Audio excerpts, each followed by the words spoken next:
Hello बच्चों, आपका फिर से स्वागत है फिजिक्स वाला प्लेटफॉर्म पर। आज यार हम लोग डिस्कस करने जा रहे हैं सॉलिड स्टेट का लेक्चर नंबर 2। लेक्चर नंबर 2 में क्या डिस्कस करेंगे? पहले लेक्चर में हम लोगों ने किन बातों को डिस्कस किया? पहले लेक्चर में आप लोगों को मैंने बताया कि यूनिट सेल क्या होता है और यूनिट सेल से रिलेटेड बातें बताई। आज के लेक्चर में हम लोग डिस्कस करेंगे पैकिंग, ठीक है ना? तो आप सभी बच्चे ध्यान रखिए कि पुरानी बातों को जरूर रिवाइज करिएगा, क्योंकि वो सारी बातें इस जगह पे यूज होंगी। तो चलो स्टार्ट करते हैं। देखो यार प्यारे बच्चों, सबसे पहले आज हम लोग पढ़ेंगे पैकिंग ऑफ क्रिस्टल। पैकिंग कैसे करते हैं इस बात पर सबसे ज्यादा फोकस होगा। क्यों? क्योंकि इस पर भी क्वेश्चन आएंगे। तो गौर से मेरी बातों को आप अच्छे से समझिएगा और सुनिएगा। हमें पैकिंग करनी किसकी है? सॉलिड की करनी है। यदि प्यारे बच्चों सॉलिड की पैकिंग करनी है तो सॉलिड की डेंसिटी सबसे ज्यादा है। इसका मतलब हमें हाई पैक स्ट्रक्चर बनाना है। और हाईली पैक स्ट्रक्चर बनाने के लिए हमें क्या क्या बातें ध्यान रखनी चाहिए? तो जरा देखो, सबसे पहले अरेंजमेंट कैसे करोगे? सबसे पहले अरेंजमेंट हम लोग क्या करते हैं, एक लाइन में बॉल लगाते हैं। हम लोग एटम मॉलिक्यूल को क्या मानते हैं? स्पेयर। जब एटम मॉलिक्यूल को स्पेयर मानोगे तो सबसे पहले पैकिंग करनी होगी कैसी? One dimensional packing. One dimensional packing. One dimensional packing को ही 1D पैकिंग कहते हैं। तो मेरे प्यारे बच्चों, तो सबसे पहली पैकिंग है वन डायमेंशनल पैकिंग। अब वन डायमेंशनल पैकिंग कैसे की जाएगी इस बात पे हमें फोकस करना है, ठीक है? तो वन डायमेंशनल पैकिंग करने के जरा देखो कितने रास्ते हैं। दो रास्ते हैं।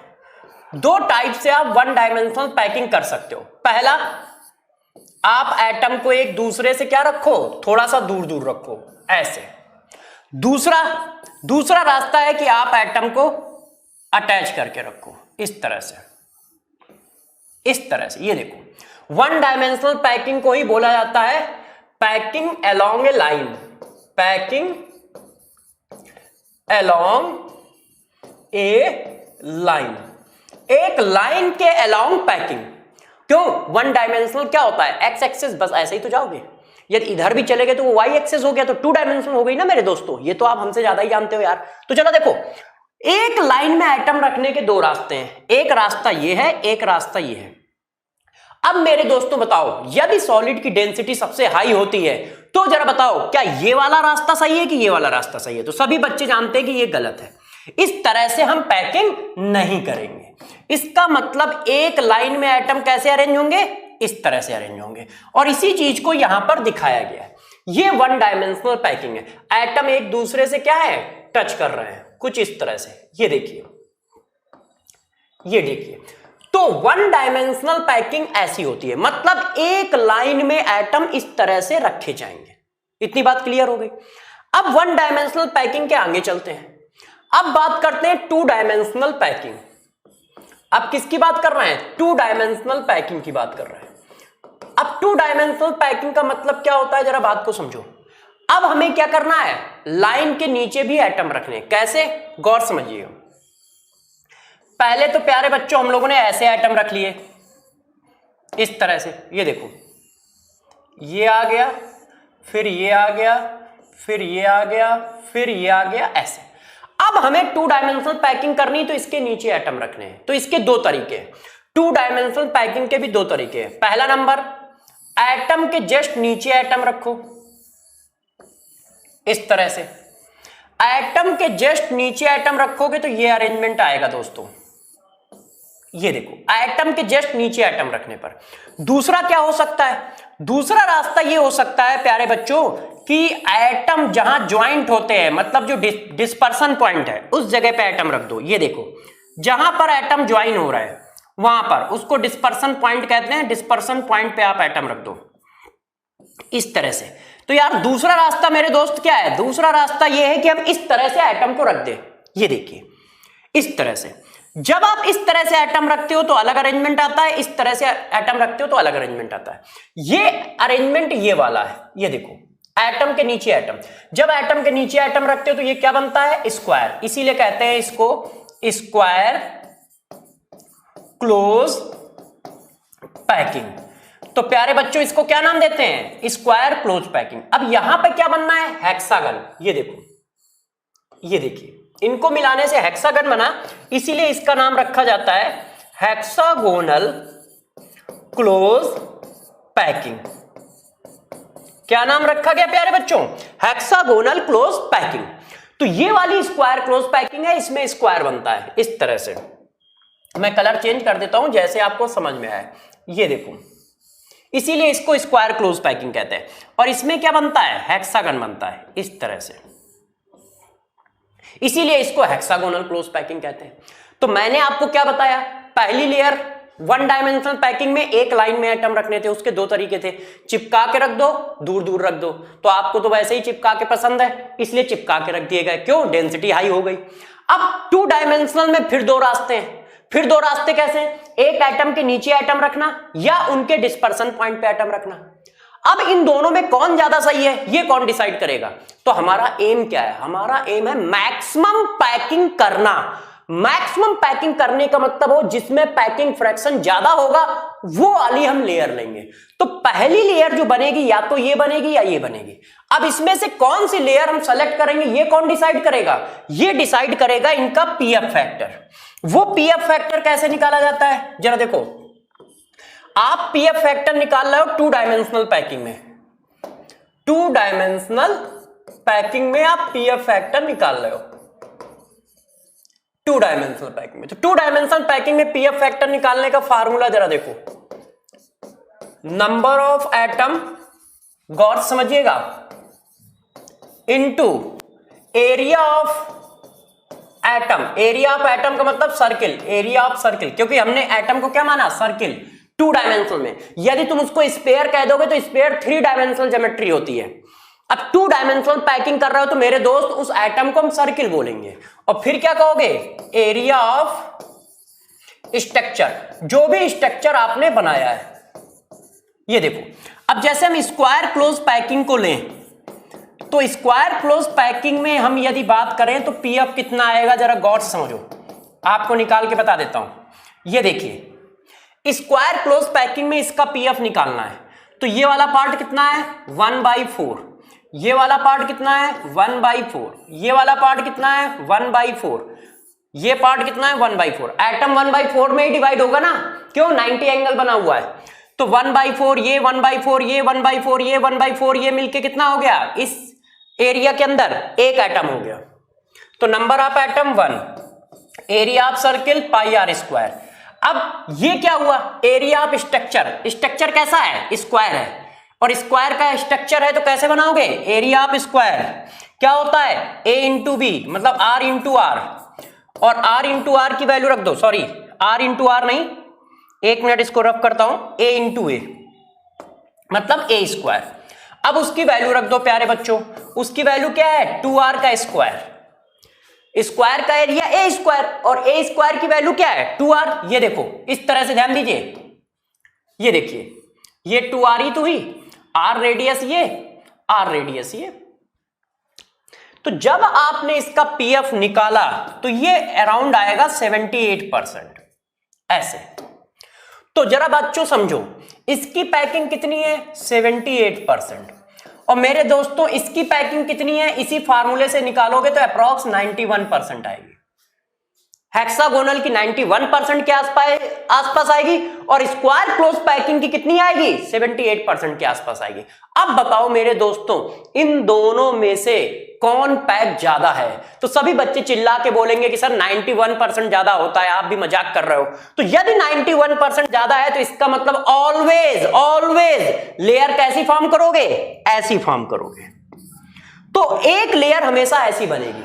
पहली लेयर का सिलेक्शन हो गया कि कोई भी लेयर होगी वो बनेगी ऐसी, ठीक है, इतनी बात मेरी समझ पाए क्या। पहले एक लाइन कैसे अरेंज करोगे, उसके दो रास्ते थे, चिपका के रख दो, दूर दूर रख दो। तो हमने चिपका के रखना पसंद किया, क्यों, क्योंकि डेंसिटी हाई करनी थी। दूसरा रास्ता, जब हम टू डायमेंशनल में पहुंचे तो टू डायमेंशनल में हमें क्या करना था, एक एटम के नीचे एटम रखा जा सकता है या उनके डिस्पर्सन पॉइंट पे एटम रखा जा सकता है। तो मैंने दोनों स्ट्रक्चर बनाए। अब बात आई कि यार इनमें से कौन सेलेक्ट किया जाए, तो सेलेक्ट किससे होगी, डेंसिटी के बेसिस पे। क्यों, क्योंकि पैकिंग स्ट्रांग होनी चाहिए। तो ज्यादा पैकिंग किसमें निकल के आई, इसमें। इस हेक्सागोनल क्लोज पैकिंग की वैल्यू कितनी आ रही है, 91। इस वजह से हम पहली लेयर ऐसी बनाएंगे। अब बच्चों आ जाते हैं हम थ्री डायमेंशनल क्लोज पैकिंग में। अब हम थ्री डायमेंशनल पैकिंग करने जा रहे हैं, और जब बच्चों आप थ्री डायमेंशनल पैकिंग करने जाते हो तो थोड़ा सा बच्चों को दिक्कत आती है। तो गौर से मेरी बातों को समझिएगा, ठीक है। यहां पर आपके काम की बात आई है। देखो थ्री डायमेंशनल में क्या करते हैं, जब आपने प्यारे बच्चों टू डायमेंशनल पैकिंग बनाई, ऐसे आपने टू डायमेंशनल पैकिंग ऐसे बनाई है ना, ऐसे, तो यहां पर देखो क्या बना है, ट्रायंगुलर वाइड बना है। एक ऊपर की ओर ट्रायंगुलर वाइड बना है, एक नीचे की ओर ट्रायंगुलर वाइड बना है, फिर एक ऊपर की ओर ट्रायंगुलर वाइड, फिर एक नीचे की ओर ट्रायंगुलर वाइड, अल्टरनेट ऐसा ही चल रहा है ना। देखो आप अच्छे से, ये देखो ऊपर नीचे ऊपर नीचे ऊपर नीचे। तो अब जरा बताओ, यदि पैकिंग मैक्सिमम रखनी है तो खाली जगह पे एटम रखोगे ना दोस्त, और खाली जगह पे एटम रखना है तो हमारे पास खाली जगह कौन है, ये। तो पहली लेयर में किस तरह के वाइड होते हैं, पहली लेयर में हमारे पास ट्रायंगुलर वाइड जनरेट होते हैं। ये देखो ये जो वाइड है ये सब कैसे हैं, ये सब ट्रायंगुलर वाइड है। तो मेरे दोस्त पहली लेयर में कैसे वाइड जनरेट होते हैं, ट्रायंगुलर वाइड। और ट्रायंगल जो होता है टू डायमेंशनल ज्योमेट्री है, इसीलिए सिर्फ पहली लेयर में मिलेगा, उसके बाद कभी नहीं मिलेगा। अब मेरी बातों को गौर से समझिए, दो तरह के ट्रायंगुलर वाइड हैं, जो ऊपर चलना है इनको हमने एक्स कह दिया, जो नीचे चलना है उनको वाई कह दिया। एटम किसी एक पे ही रखा जा सकता है, या तो आप एक्स को बंद कर सकते हो या वाई को बंद सकते हो। तो किसी बच्चे ने कहा सर ऐसा कैसे, तो उसका रीजन है एटम की शेप के हिसाब से, वो क्या है स्पेयर के टाइप का है ना, इस वजह से यदि इस पे एटम रखोगे तो वो वाला छूट जाएगा। या तो एटम सिर्फ एक्स पे रखे जाएंगे ऐसे, या तो एटम सिर्फ वाई पे रखे जाएंगे ऐसे, किसी एक पे ही एटम रख सकते हो। तो सपोज करो मैंने एटम नीचे वाले पे रख दिया, ये देखो अब गौर समझिए, ये देखो रख दिया ऐसे, ए था इसको नाम दे दिया इन्होंने सी और इसको नाम दे दिया बी, तो हमने बी वालों पे एटम रख दिया, सी वाले छोड़ दिए, ये देखो है हमने बी वालों पे एटम रख दिया है दूसरी लेयर। तो पहली लेयर हमारी ये हो गई, इसको नाम किसी ने दे दिया लेयर ए, ठीक है, इसको नाम क्या दे दिया गया, लेयर ए। और दूसरी लेयर ये हमारी ऑरेंज वाली हो गई, इसको नाम दे दिया हम लोगों ने लेयर बी, ऐसे दोस्त। तो अब जरा गौर से इन बातों को ध्यान दीजिएगा, ये कॉन्सेप्ट यहां पे बता रहा हूं, आप अच्छे से ध्यान दें और अच्छे से ध्यान रखें। देखो बच्चों, जिस एटम पे आपने जिस ट्रायंगुलर वाइड पे एटम रख दिया वो कन्वर्ट हो गया टेट्राहेड्रल वाइड में, जिस ट्रायंगुलर वाइड पे एटम रख दोगे वो टेट्राहेड्रल वाइड में कन्वर्ट हो जाएगा, और जिस ट्रायंगुलर वाइड को आप छोड़ दोगे वो ऑक्टाहेड्रल में कन्वर्ट हो जाएगा। कैसे, ये देखो इसके नीचे कितने एटम है, 1 2 और 3, चौथा एटम कौन सा है, ये वाला, ये वाला, 4 एटम हो गए। ये हो गया कैसा, 4 एटम से घिरा हुआ वाइड, टेट्राहेड्रल वाइड, ऐसा हुआ है। जरा देखो 3 एटम ऐसे मेरे दोस्त नीचे हैं, ये देखिए 3 एटम ऐसे मेरे दोस्त नीचे हैं, और एक एटम क्या है दोस्त इनके ऊपर इस तरह से। तो 4 एटम से घिरा हुआ वाइड कैसा हो जाता है, टेट्राहेड्रल वाइड। तो ये जो होगा ये टेट्राहेड्रल वाइड होगा, इस वाइड को हम लोग क्या बोलेंगे, टेट्राहेड्रल वाइड बोलेंगे, इस तरह से आएगा। अब जो आपने छोड़ दिया है वो कैसा हो जाता है, जरा उसके बारे में समझो। वो इस तरह से हो जाता है, 3 ये हो गए और 3 ये हो गए, ये कुछ इस तरह से कटता है। ये देखो अब ये वाला जो वाइड हुआ ये ऑक्टाहेड्रल वाइड हुआ, क्योंकि 6 एटम से घिरा हुआ है। ये कैसा हुआ मेरे दोस्त, ऑक्टाहेड्रल वाइड हुआ, ये 6 एटम से घिरा हुआ है, ठीक है। तो क्या हुआ, पहली लेयर में जरा समझिएगा, पहली लेयर में मेरे बच्चे सिर्फ ट्रायंगुलर वाइड होते हैं।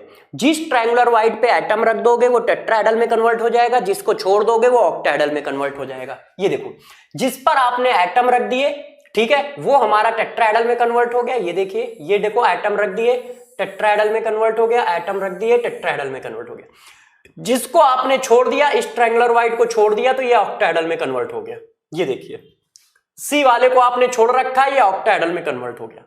अब और एक बात समझो, एक टेट्राहेड्रल वाइड तो ये बना जिसको तुमने ऊपर से बंद कर रखा है, 3 एटम नीचे 1 एटम ऊपर, ऐसे ये वाला, ये वाला, ये क्लोज टेट्राहेड्रल है। क्लोज टेट्राहेड्रल क्यों है, ये क्लोज टेट्राहेड्रल वाइड क्यों है, क्योंकि दोस्त इसको ये देखो, ये देखो ये बंद है। एक और टेट्राहेड्रल वाइड है, 2 टेट्राहेड्रल वाइड होते हैं। कौन कौन से, जरा इस वाले फिगर को आप अच्छे से देखिए तो आपको एक आइडिया लगेगा कौन से फिगर की बात कर रहा है। ये वाला देखो, एक एटम ये नीचे है ग्रीन वाला ऐसे, और 3 एटम ऊपर है ये वाले, ये देखो 3 एटम ये ऊपर है, तो ये भी तो टेट्राहेड्रल वाइड हो गया। और ये कैसा है, ओपन टेट्राहेड्रल वाइड, मतलब ये इस तरह से बना। देखो मैं पीछे बताता हूं, ऐसा एक एटम नीचे है इस तरह से, और 3 एटम मेरे दोस्त इसके ऊपर है इस तरह से। ये देखो इस तरह से 3 एटम इसके ऊपर है, ये देखो इस तरह से। इस टेट्राहेड्रल को कहते हैं ओपन टेट्राहेड्रल। ये क्या है? ओपन टेट्राहेड्रल है ऐसा। तो एक क्लोज टेट्राहेड्रल जनरेट होता है और एक ओपन टेट्राहेड्रल जनरेट होता है। तो गौर से इस बात को समझिएगा, ये आपके लिए इंपॉर्टेंट बात है। यदि n number of atoms participate कर रहे हैं पैकिंग में, गौर समझिए प्यारे बच्चों, यदि n number of atom participate कर रहे हैं पैकिंग में, तो टेट्राहेड्रल कितने जनरेट होंगे? तो बच्चों टेट्राहेड्रल जो जनरेट होंगे वो होंगे मेरे प्यारे बच्चों 2n, और ऑक्टाहेड्रल जो जनरेट होंगे वो मेरे प्यारे बच्चों होंगे n। वो कितने होंगे? n होंगे। यदि n number of wide packing में, n एटम पैकिंग में पार्टिसिपेट कर रहे हैं, तो टेट्राहेड्रल कितने होंगे? 2n जनरेट होंगे। ठीक है, n इस तरह के होंगे क्लोज वाले और n इस तरह के होंगे ओपन वाले। और ऑक्टाहेड्रल कितने जनरेट होंगे? सिर्फ n। यदि 100 एटम पैकिंग में पार्टिसिपेट करेंगे तो 200 टेट्राहेड्रल आएंगे, 100 इधर और 100 इधर, और 100 ऑक्टाहेड्रल आएंगे। ये बात कही जा रही है। तो जरा देखो हम लोगों ने क्या काम किया। पहला काम क्या किया? पहली लेयर में, अब गौर समझिएगा, मैं एक बार रिवाइज कर रहा हूं जैसे दिमाग में छप जाए। ठीक है, आप ये कॉन्सेप्ट है, ये कोई ऐसा नहीं कि रटने वाली चीज है, कॉन्सेप्ट है, जरा समझना। पहली लेयर कैसे, सॉरी पहली लाइन कैसे अरेंज की गई? 2 रास्ते से, एक दूसरे के स्पेस में रख दो, टच करते हुए रख दो। तो हमने टच करते हुए सेलेक्ट किया क्योंकि हमें डेंसिटी हाई करनी है, पैकिंग हाई करनी है। फिर उसके नीचे एटम रखने के 2 तरीके थे। एटम के जस्ट नीचे एटम रखना, एटम के ज्वाइंट पे एटम रखना, डिस्पर्सन पॉइंट पे। एटम के जस्ट नीचे एटम रखते हो तो स्क्वायर क्लोज पैकिंग आती है, एटम के डिस्पर्सन पॉइंट पे रखते हो तो हेक्सागोनल क्लोज पैकिंग आती है। उसमें से मैंने हेक्सागोनल क्लोज पैकिंग को चुना, क्यों? क्योंकि उसका पीएफ 91% है और स्क्वायर क्लोज पैकिंग का पीएफ 78% है। पहली लेयर बनने के बाद हमारे पास ट्रायंगुलर वाइड आते हैं, और ट्रायंगुलर वाइड कैसे आते हैं? 2 तरह के। एक ट्रायंगुलर वाइड ऊपर की ओर चलते हैं, एक ट्रायंगुलर वाइड नीचे की ओर चलते हैं, और उनमें से किसी एक पर एटम रख सकते हो, चाहे जिस पे रख दो। क्यों? क्योंकि दोनों ही ट्रायंगुलर वाइड है। तो जिस पर रख दोगे वो टेट्राहेड्रल में कन्वर्ट हो जाएगा, जिसको छोड़ दोगे वो ऑक्टाहेड्रल में कन्वर्ट हो जाएगा। पहला पॉइंट, जिस पर रख दोगे वो टेट्राहेड्रल में कन्वर्ट हो जाएगा, जिस पर छोड़ दोगे वो ऑक्टाहेड्रल में कन्वर्ट हो जाएगा। और साथ साथ में एक ओपन टेट्राहेड्रल भी जनरेट होगा, एक ओपन टेट्राहेड्रल भी जनरेट होगा। अब हमें रखनी क्या है? 3rd नंबर की लेयर रखनी है। अब दोस्तों 3rd नंबर की लेयर रखने के कितने रास्ते हैं? 2 रास्ते। कैसे? एक हमारे पास खुला हुआ वाइड कौन है? Open tetrahedral. एक खुला हुआ वाइड कौन है? Open tetrahedral. और एक कौन खुला है? ऑक्टाहेड्रल। एक वाइड हमारे पास टेट्राहेड्रल खुला हुआ है और एक वाइड ऑक्टाहेड्रल खुला हुआ है। यदि हम टेट्राहेड्रल पे एटम रखते हैं तो जरा देखना, टेट्राहेड्रल पे एटम रखोगे तो कहां एटम आएगा? गौर से इन बातों को जरा समझे प्यारे बच्चों, कि यदि आप टेट्राहेड्रल पे एटम रखते हो तो वो एटम आता कहां है? टेट्राहेड्रल पे जब एटम रखोगे तो वो एटम बिल्कुल, ये देखो ग्रीन के जस्ट ऊपर आएगा। ये ओपन टेट्राहेड्रल है ना, तो ओपन टेट्राहेड्रल पे यदि आपने एटम रख दिया तो वो ग्रीन के जस्ट ऊपर आ रहा है। इसका मतलब ग्रीन वाली लेयर फिर से रिपीट हो गई है, और ग्रीन वाली लेयर फिर से रिपीट हो गई। तो ग्रीन वाली लेयर का नाम क्या था? ए। तो A layer I, B layer I और फिर ए लेयर आई, तो इसको बोलते हैं ए बी पैकिंग। वो ये देखो पहली लेयर मेरे दोस्त ऐसी है, ये देखिए, इसको समझिएगा बच्चों। पहली लेयर मेरे दोस्त ऐसी है, उसके ऊपर बी टाइप की लेयर लगाई। जब तुमने बी टाइप की लेयर लगाई तो एक ये है हमारे पास ओपन टेट्राहेड्रल, और ये है हमारे पास, जोर से समझिए, ये हमारे पास क्या? ऑक्टाहेड्रल। यदि मैंने टेट्राहेड्रल पे एटम रख दिया, यदि आपने टेट्राहेड्रल पे एटम रख दिया तो अरेंजमेंट आ जाएगा ए बी टाइप का, जिसको कहते हैं हेक्सागोनल क्लोज पैकिंग। और यदि आपने ऑक्टाहेड्रल वाइड पे एटम रख दिया तो अरेंजमेंट आ जाएगा एबीसी। ऑक्टाहेड्रल वाइड ये है, इस पर कोई एटम नहीं है। यदि आप इस पर एटम रखते हो तो ये नई लेयर आई है, देखो, ठीक है, ये क्या है? नई लेयर आ रही है। ये देखिए, ऑक्टाहेड्रल वाइड पे एटम रखते हो तो किसी को ओवरलैप नहीं कर रहा है, एक अलग सिचुएशन आ रही है। तो जरा देखो क्या बताया गया, पहली लेयर में सिर्फ ट्रायंगुलर वाइड है, जिस ट्रायंगुलर वाइड पे एटम रखा वो क्लोज टेट्राहेड्रल में कन्वर्ट हो गया, और जिसको छोड़ दिया वो ऑक्टाहेड्रल में कन्वर्ट हो गया। जब पहली लेयर बन जाती है तो 2 तरह के वाइड दिखते हैं, खाली जगह दिखती है, एक ओपन टेट्राहेड्रल और एक प्यारे बच्चों ऑक्टाहेड्रल। ओपन टेट्राहेड्रल पे एटम रख दोगे तो वो पहली लेयर को रिपीट कर देता है, तो इसी को कहते हैं एबी पैकिंग, या इसी को बोला जाता है हेक्सागोनल क्लोज पैकिंग। यदि आप ऑक्टाहेड्रल वाइड पे एटम रखोगे, देखो मैंने ये कर रखा है, यदि आप ऑक्टाहेड्रल वाइड पे एटम रख दोगे, ये देखिए, तो वो एक नई लेयर होगी इस तरह की, इसीलिए कहते हैं एबीसी पैकिंग। और एबीसी पैकिंग को ही कहते हैं क्यूबिक क्लोज पैकिंग, क्योंकि उसी में एफसीसी यूनिट सेल जनरेट होता है। एबी पैकिंग को ही क्यूबिक क्लोज पैकिंग कहा जाता है। क्यूबिक क्लोज पैकिंग क्यों कहते हैं? क्योंकि इसका यूनिट सेल जो बनता है वो क्यूब की तरह का बनता है, इसीलिए इसको क्यूबिक क्लोज पैकिंग कहते हैं, सीसीपी पैकिंग कहते हैं। और एबीसी लेयर का एबीसी पैकिंग का यूनिट सेल कौन होता है? एफसीसी होता है। एबी पैकिंग का यूनिट सेल कौन होता है? हेक्सागोनल क्लोज पैकिंग होता है। दोनों का ही परसेंटेज सेम होता है, 74% पैकिंग इसकी भी होती है, 74% पैकिंग इसकी भी होती है। तो दोनों में से चाहे जो पैकिंग करा लो, तो पैकिंग इस तरह से होती है, ठीक है। 3 डायमेंशनल पैकिंग समझ गए कैसे कैसे होती है? 3 डायमेंशनल पैकिंग ऐसी है, पहली लेयर में ट्रायंगुलर वाइड, जिस ट्रायंगुलर वाइड पे एटम रख दिया वो कन्वर्ट हो जाएगा टेट्राहेड्रल में, जिसको छोड़ दिया वो ऑक्टाहेड्रल में कन्वर्ट हो जाएगा, ठीक है। जब पहली लेयर दूसरी लेयर बन जाती है तो दो तरह के वाइड जनरेट होते हैं, ओपन टेट्राहेड्रल और ओपन टेट्राहेड्रल और ओपन ऑक्टाहेड्रल। ऑक्टाहेड्रल पे एटम रख दिया तो नई लेयर आ जाती है, तो एबीसी पैकिंग कहते हैं। एबीसी पैकिंग को ही क्यूबिक क्लोज पैकिंग कहते हैं, उसी का यूनिट सेल एफसीसी होता है। जब आप ओपन टेट्राहेड्रल पे एटम रख देते हो तो फिर से ए रेयल रिपीट हो जाती है, उसको बोलते हैं एबी पैकिंग, और एबी पैकिंग का unit cell hexagonal unit cell होता है। दोनों का पैकिंग परसेंटेज 74% होता है, इस वजह से किसी को भी कर सकते हो। अब बात आगे आती है, नेक्स्ट नंबर का पॉइंट जरा समझो। इस बात को इस तरह से समझाया भी गया है, एक और मैंने आपके लिए फिगर अरेंज किया जैसे आप बात को समझ पाओ।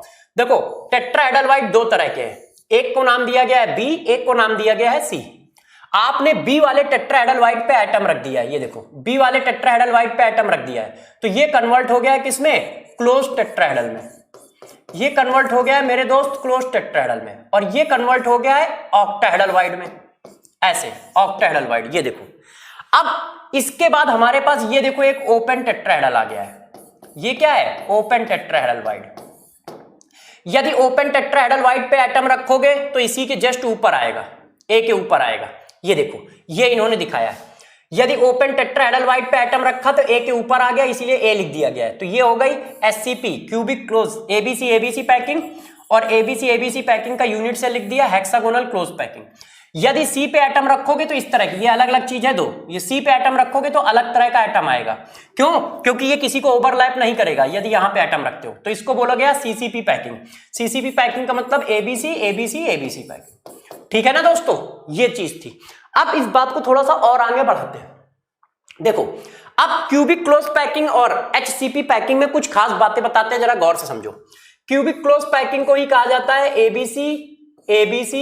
ABC packing.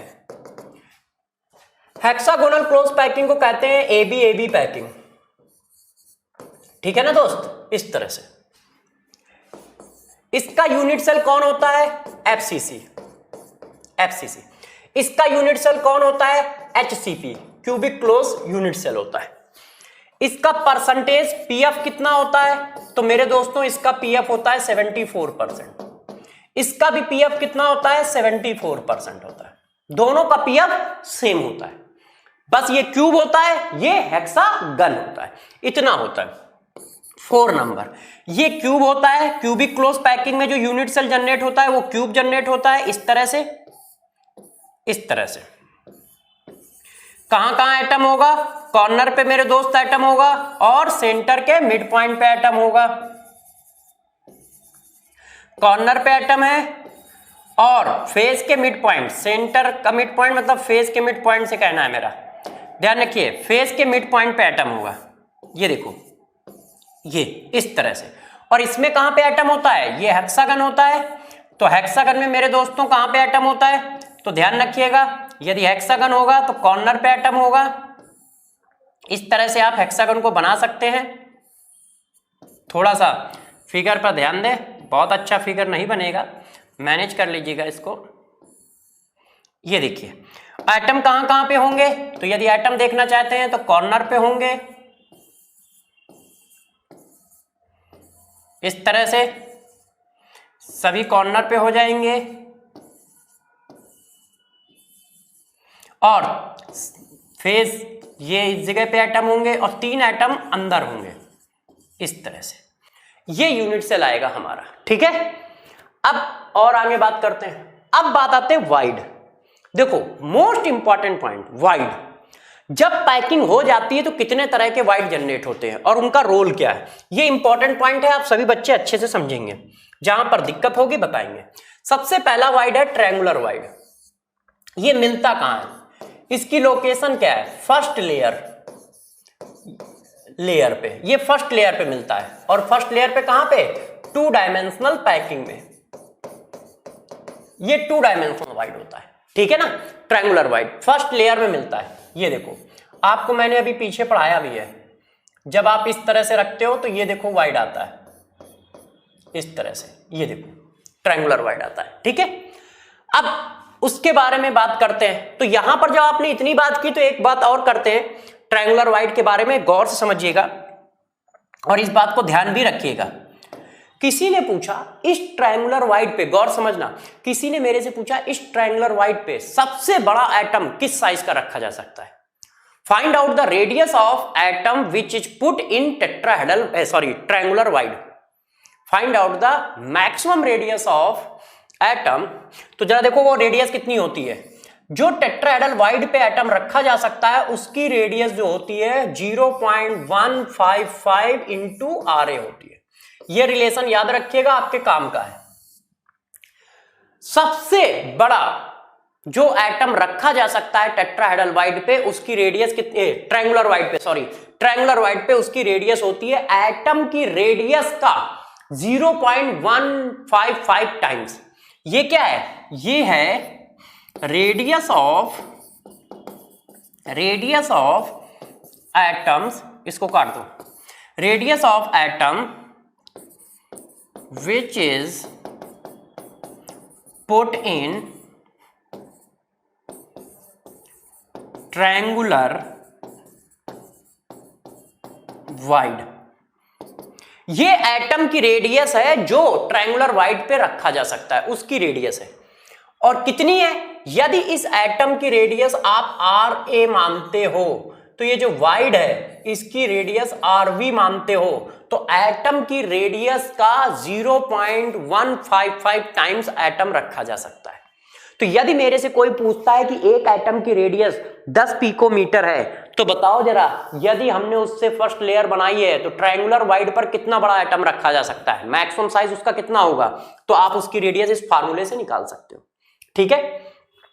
अब बात करते हैं हम लोग किसकी, अब दोस्तों हम लोग बात करने जा रहे हैं किसकी, टेट्राहेड्रल वाइड की। टेट्राहेड्रल वाइड एक इंपॉर्टेंट पॉइंट है, ध्यान दीजिएगा।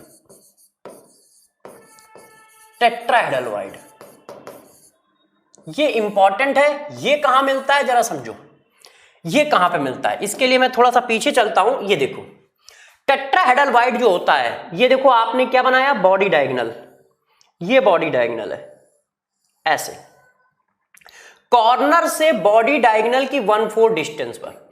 बॉडी डायगोनल कितना होता है, D होता है, ये पूरा D है ऐसे, कॉर्नर से 1/4 डिस्टेंस पर टेट्राहेड्रल वाइड मिलता है। ये देखो बना हुआ है हर कॉर्नर से। दूसरा कहां मिलेगा, यहां पे मिलेगा। हर कॉर्नर से D/4 डिस्टेंस पर टेट्राहेड्रल वाइड होता है। ये देखिए लिखे भी है, ये कॉर्नर है एक टेट्राहेड्रल वाइड, ये ऐसे, ये नहीं है। तो कॉर्नर से क्या मिलता है, कॉर्नर से 1/4 डिस्टेंस में मिलता है। मतलब यदि आपने कोई यूनिट सेल ऐसा बनाया है, देखिए ये देखिए आपने क्या किया, एक FCC यूनिट सेल बनाया इस तरह से। हम FCC यूनिट सेल में पढ़ा रहे हैं, ये ध्यान रखिएगा। आपने इस तरह से एक FCC यूनिट सेल बनाया है। FCC यूनिट सेल में एटम कहां होते हैं प्यारे बच्चों, कॉर्नर पे होते हैं। और कहां होते हैं, फेज के मिड पॉइंट पे होते हैं। एटम कहां होते हैं, कॉर्नर पे होते हैं। और कहां होते हैं, फेज के मिड पॉइंट पे होते हैं। तो दूसरे एटम कहां मिलेंगे, फेज के मिड पॉइंट पे एटम मिलेंगे ऐसे। ये सिचुएशन हो सकती है। अब टेट्राहेड्रल वाइड मेरे दोस्त कहां पे आएंगे जरा देखो, ये किसी बच्चे ने बॉडी डायगोनल बना दिया है ये। अब इस बॉडी डायगोनल में जो हमारे टेट्राहेड्रल वाइड होंगे वो इस जगह पे होंगे। ये टेट्राहेड्रल वाइड है ये, मतलब पूरा बॉडी डायगोनल कितना है, तो यार पूरा बॉडी डायगोनल कितना होता है a√3, a√3 को ही हम d कह रहे हैं, ये है पूरा बॉडी डायगोनल। और इस कॉर्नर से 1/4 डिस्टेंस पर d/4 पर मिलता है, मतलब a√3/4 पर मिलता है, और हर कॉर्नर से 1/4 पर मिलता है। जिस रूम में बैठे हो उसमें एक बॉडी डायगोनल खींच लो और हर कॉर्नर से 1/4 पर देख लो, मतलब एक बॉडी डायगोनल पे दो मिलेंगे। क्यों? एक बॉडी डायगोनल दो कॉर्नर को टच करेगा, तो हर कॉर्नर से d/4 पे, हर d/4 पे नहीं मिलेगा दोस्त, जरा ध्यान रखिएगा, कॉर्नर से d/4 पे मिलेगा। तो एक कॉर्नर से d/4 पे मिलता है, तो किस जगह पे मिलता है, इसकी लोकेशन क्या है, तो जरा सारे प्यारे बच्चे इसकी लोकेशन समझे। 1/4 डिस्टेंस ऑफ बॉडी डायगोनल, ठीक है, 1/4 डिस्टेंस ऑफ बॉडी डायगोनल पे मिलता है, वो भी किससे, कॉर्नर से। अब कितने टेट्राहेड्रल होंगे, नंबर ऑफ टेट्राहेड्रल। क्या कोई बच्चा बता सकता है कि टेट्राहेड्रल कितने होंगे? बताइए बच्चों, बम्पर क्वेश्चन है, आप 2 मिनट में बता सकते हो। एक डायगोनल पे कितने टेट्राहेड्रल? 2। और कितने डायगोनल होते हैं? 4। 4 डायगोनल पे कितने होंगे? 8।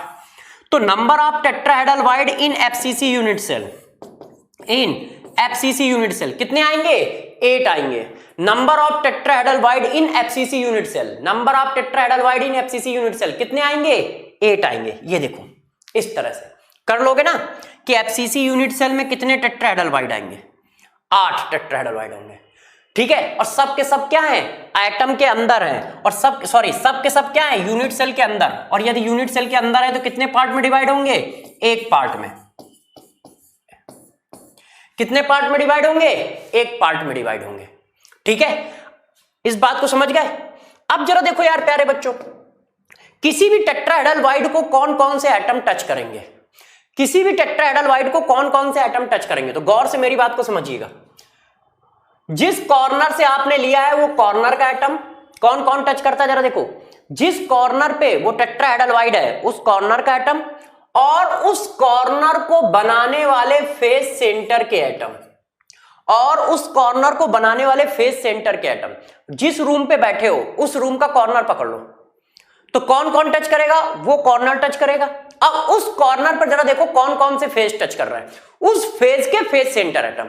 इस कॉर्नर को कौन कौन टच कर रहा है? एक फेस ये है तो ये टच करेगा, एक फेस ये टच कर रहा है, ये टच करेगा, और एक ये बैक वाला फेस जिसका एटम ये है, बैक वाला फेस का फेस सेंटर एटम। तो कौन टच करता है टेट्राहेड्रल को? टेट्राहेड्रल को वो कॉर्नर का एटम टच करेगा, और उस कॉर्नर को बनाने वाले फेस के फेस सेंटर एटम टच करेंगे।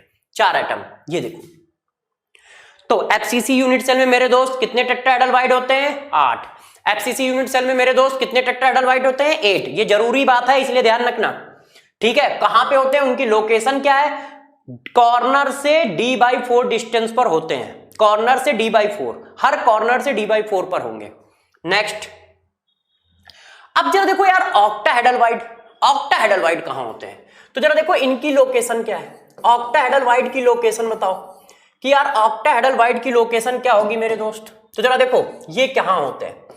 पहली बात होते हैं mid point of edge length, edge length के मिड पॉइंट पे होते हैं, mid point of edge length. Plus एक और भी कहीं होता है, वो कहां होता है? सेंटर ऑफ क्यूब, क्यूब के सेंटर पे होता है। कहां कहां होता है? मिड पॉइंट के एज लेंथ पे, एज लेंथ के मिड पॉइंट पे होता है। कहां कहां होता है? एज लेंथ के मिड पॉइंट पे। देखो ये 1 2 3 4 5 6 7 8 9 10 11 12, ये क्या है? एज के मिड पॉइंट। और साथ साथ में एक कहां पे है? सेंटर ऑफ क्यूब पे 13। तो नंबर ऑफ लोकेशन कितनी है? तो यदि कोई नंबर ऑफ लोकेशन पूछ रहा है, लोकेशन ऑफ ऑक्टाहेड्रल, तो number of location of octahedral कितनी है? 13। मगर यदि कोई पूछता है number of octahedral, number of octahedral तो कितने हैं? 4। मतलब क्या, जरा इस बात का समझना। नंबर ऑफ ऑक्टाहेड्रल का मतलब होता है बाई मास उसमें कितने एटम रखे जा सकते हैं। वो लिखने का तरीका अलग है, लिखने से लग रहा है कि ऑक्टाहेड्रल के नंबर पूछे जा रहे हैं, नहीं, मैंने आपको पीछे भी बोला है, किसी भी तरह का नंबर पूछा जा रहा है तो वो एटम के नंबर है बाई मास, एटम के नंबर है बाई मास।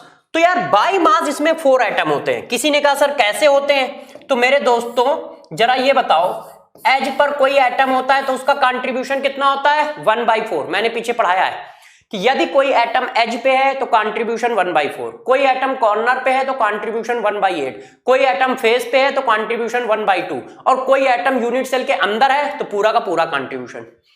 तो 12 इंटू 1/4, और एक कहां है सेंटर पे, तो देख लो कितने आ गए 4 आ गए।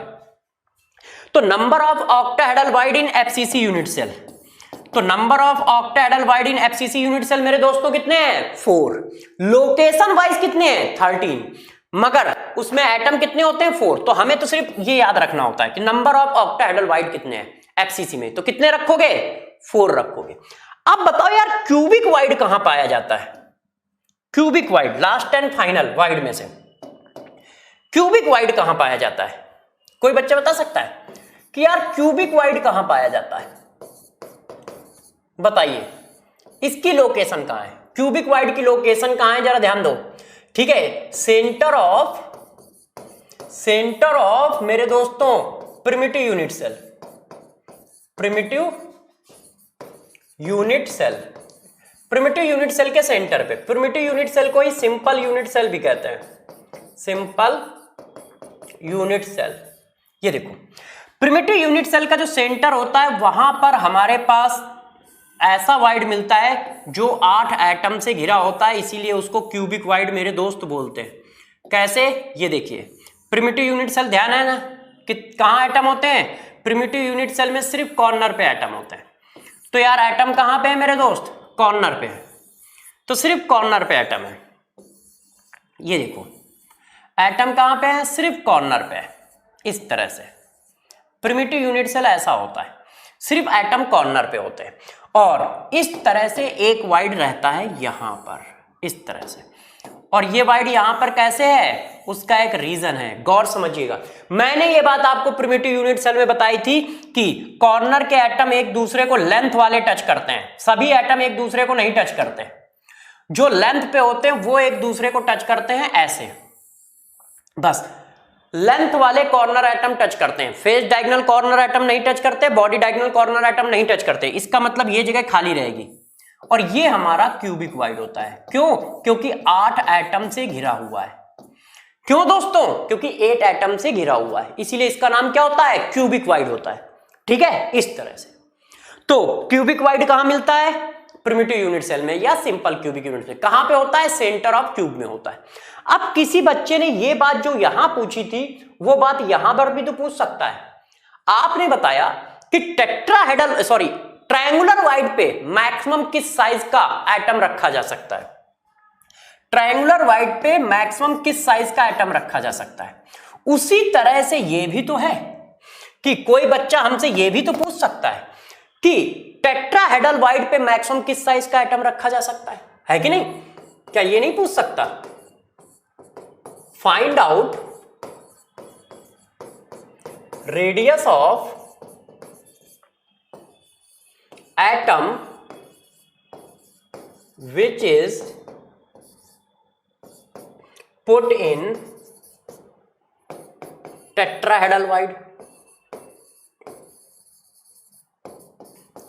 क्यों प्यारे बच्चों, तो वो क्या होगा, RV इक्वल टू होगा 0.225 RA। ये देखो टेट्राहेड्रल वाइड पे मैक्सिमम किस साइज का एटम रखा जा सकता है, 0.225 RA, मतलब एटम की रेडियस का 0.225 टाइम्स। जिस एटम की रेडियस, यदि इस एटम की रेडियस 10 है तो 10 इंटू 0.225 मतलब 2.25 पिकोमीटर का एटम यहां रख सकते हो, मैक्सिमम साइज ये। अब बच्चों का मन कर रहा होगा कि सर क्या इसी तरह ऑक्टाहेड्रल में भी है, तो यस ऑक्टाहेड्रल में भी ये बात है कि किस टाइप का एटम रख सकते हो। इसको कट कर देता हूं, देखो देखो नोट डाल के लिख रहा हूं, गौर समझिएगा। देखो प्यारे बच्चों, radius of atom which is put in octahedral void, तो वो रेडियस क्या निकल के आएगी, RV equal to 0.414 RA। Maximum किस रेडियस का एटम आप ऑक्टाहेड्रल वाइड पे रख सकते हो, तो दोस्तों 0.414 इंटू RA, मतलब जिस एटम से आप FCC यूनिट सेल बनाओगे उस एटम की रेडियस का 0.414 टाइम्स रेडियस का एटम रख सकते हो, ये इसका साइज है। तो बच्चे ने कहा कि सर क्यूब में नहीं बताओगे, तो मैंने कहा क्यूब में भी बता दूंगा। क्यूब में क्या रख सकते हो, तो जरा क्यूब के लिए भी देखो यार, ठीक है। Radius of atom which is put in cubic wide, वो कितनी होगी, तो RV इक्वल टू 0.932 RA। इतनी रेडियस का आप एटम रख सकते हो, इतनी रेडियस का, कहां पर, यहां पर मैक्सिमम इस रेडियस का एटम रख सकते हो। तो अब इन वैल्यू को देख के बताओ कि वाइड का ऑर्डर क्या हुआ, ऑर्डर ऑफ वाइड, कि सबसे ज्यादा कौन सा बड़ा है। तो यदि हम ऑर्डर ऑफ वाइड पूछें कि वाइड का ऑर्डर बताओ, तो सब लोग समझ गए होंगे कि सबसे बड़ा होगा क्यूबिक वाइड, उसके बाद होगा ऑक्टाहेड्रल, उसके बाद होगा टेट्राहेड्रल, और सबसे छोटा वाइड कौन सा होगा, ट्रायंगुलर। किसी ने कहा सर कैसे, तो मार खा जाओगे, सबका तो फार्मूला बताया है। टेट्राहेड्रल वाइड में कितना बड़ा एटम रख सकते हो, 0.155 into RA। Sorry triangular wide में, टेट्राहेड्रल वाइड में कितना रख सकते हो, 0.225 इंटू RA। ऑक्टाहेड्रल में कितना रख सकते हो, 0.414 इंटू RA। क्यूबिक में कितना रख सकते हो, 0.932 इंटू RA। तो सबसे बड़ी वैल्यू यही तो है, ठीक है कि नहीं।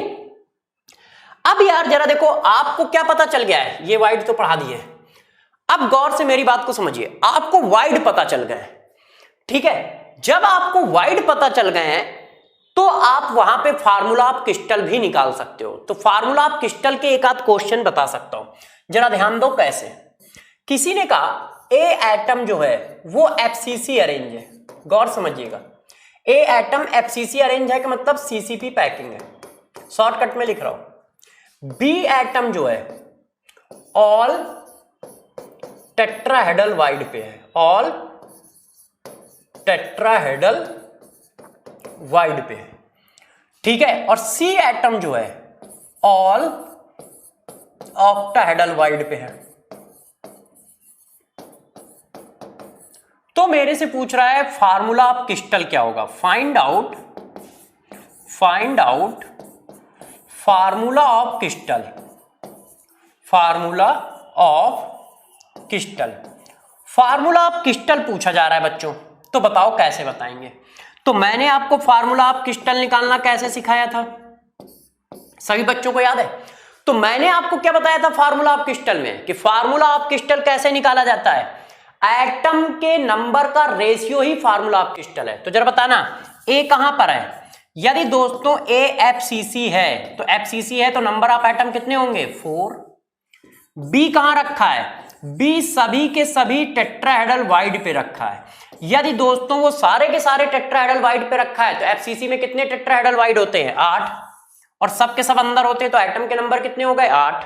सी कहां पे रखा है, सी सभी के सभी ऑक्टाहेड्रल वाइड पे रखा है। यदि वो ऑक्टाहेड्रल वाइड पे रखा है, तो ऑक्टाहेड्रल वाइड कितने होते हैं FCC में, 4। मास वाइज रखना होता है हमेशा, तो 4 एटम हो गए। अब इनके रेशियो बना लो, तो A ratio B ratio C, A के कितने हैं 4, बी के कितने हैं 8, और सी के कितने हैं 4। तो ये आ गया 1:2:1, मतलब AB2C। AB2C हमारा क्या आ गया, फार्मूला आ गया। AB2C हमारा क्या आ गया दोस्त, फार्मूला आ गया, ठीक है कि नहीं। अब क्वेश्चन को थोड़ा सा चेंज कर देते हैं। किसी बच्चे ने कहा सर क्वेश्चन थोड़ा सा और बताइए, तो मैंने कहा देखो, ए जो है CCP पैकिंग करता है, CCP पैकिंग का मतलब FCC यूनिट सेल। बी जो है गौर समझिएगा बी कहां पे है, बी जो है 3/4 पार्ट ऑफ, बी जो है वो 3/4 पार्ट ऑफ टेट्राहेड्रल वाइड पे है, टेट्राहेड्रल वाइड पे है, सभी जगह पे नहीं है, जितने भी टेट्राहेड्रल वाइड हैं उसमें से 3/4 पार्ट पर फिल है। सी जो है वो 1/2 पार्ट ऑफ ऑक्टाहेड्रल वाइड पे है, ऑक्टाहेड्रल वाइड पे है। अब फार्मूला बताओ, फार्मूला ऑफ क्रिस्टल बताना है, वो कह रहा है फार्मूला ऑफ क्रिस्टल बताओ। तो दोस्तों हम कैसे करेंगे, हम उसी तरह से करेंगे। ए कितने हैं, ए ने कौन सी पैकिंग की है, सीसीपी, सीसीपी पैकिंग का यूनिट सेल कौन होता है, एफसीसी, एफसीसी यूनिट सेल है तो एटम कितने होंगे 4। किसी ने कहा एफसीसी में 4 कैसे होते हैं तो मार खा जाओगे, पहली क्लास में पढ़ाया है कि कॉर्नर पे एटम होता है, सेंटर पे एटम होता है, फेस के सेंटर पे, तो टोटल कितने हो जाएंगे 4, कॉर्नर 1 और 6 फेज होते हैं और हर फेज पे आधा एटम, 3 4 हो गए। फार्मूला भी बताया था निकालने का, ठीक है ना। रिवीजन खूब करिए, देखो यार हम रिवीजन करके आते हैं, देखो हमें सब याद है। अब बी पार्ट देखो जरा यार, तो बी पार्ट कैसे करोगे, क्या है, बी एटम जो है 3/4 आप टेट्राहेड्रल वाइड पे है, तो देखो जैसा कहा जाए वैसे कर दो। टेट्राहेड्रल वाइड कितने होते हैं 8, 8 के 3/4 पे है तो 3/4 लिख दो, मतलब 6 एटम आ गए। जितना कह रहा है वो टोटल 8 होते हैं, 8 के 3/4 पे है तो 8 × 3/4। सी एटम, सी एटम, सी कहां है ऑक्टाहेड्रल वाइड, ऑक्टाहेड्रल वाइड में मेरे दोस्तों कितने एटम होते हैं 4, और उनमें से है कितना 1, मतलब हाफ 50% पे तो 2। अब A ratio B ratio C, A की वैल्यू है 4, बी की वैल्यू है 6 और सी की वैल्यू है 2, तो 2:3:1। तो फार्मूला आ गया ए के 2, बी के 3 और सी के 1। ये हमारा आंसर आ गया दोस्त यार, A2 C3 B1। समझ पाए, ए एफसीसी था तो 4 एटम हो गए, बी क्या है टेट्राहेड्रल वाइड में जितने एटम होते हैं उसका 3/4 फिल है तो 8 होते हैं, 8 × 3/4। ऑक्टाहेड्रल वाइड में जितने एटम होते हैं उसका 50% फिल है, 1/2, 1/2 पार्ट फिल होने का मतलब 50% फिल है।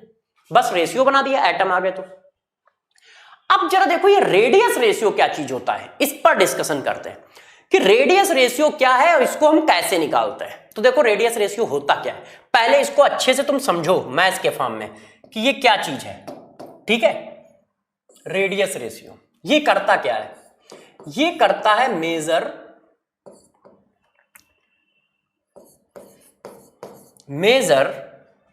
ठीक है, arrangement of ionic crystal in basis of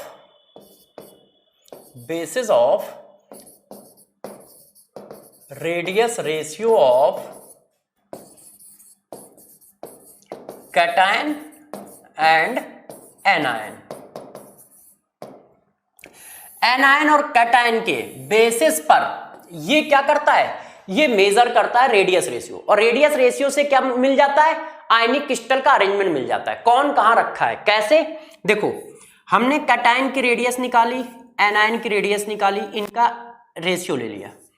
अब ये रेशियो कैटायन पे जनरली गौर समझिएगा, जनरली हमने क्या निकाला, कैटायन की रेडियस निकाली, फिर क्या निकाला, एनायन की रेडियस निकाली, इनका रेशियो ले लिया।